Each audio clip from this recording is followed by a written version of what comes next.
Повторно сме сведоци на душегрижништвото од страна на опозицијата, која секојдневно се обидува да собира дневно-политички поени, но не со проекти и програми, туку со обвинувања и пресови. Доколку толку многу сте заинтересирани за таковното функционирање на РЕК Битола и штом сакате да се расфрлате со информации, требало претходно и добро да се информирате кој го водел процесот до така наречената состојба за која вие денес излегувате на прес. Почитувани, токму автоматизацијата на третиот блок во РЕК Битола е процес кој е реализиран токму во ваше време, во време кога раководството на РЕК беше од редовите на СДСМ.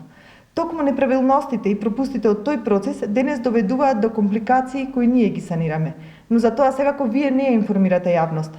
А и тоа не е нешто ново за граѓаните. Веќе цела јавност е навикната да слуша за последиците од делата на СДСМ со кои секојдневно мора да се справуваме и да ги санираме. Уште еднаш апелираме до опозицијата, политичките поени да ги собира со програма и дела, а не со нецелосни информации и фамозни пресови. Граѓаните му ја даваат довербата на ВМРО ДПМН затоа што знаат кој работи, создава и напредува, а кој се обидува да профитира на дневно политичка основа.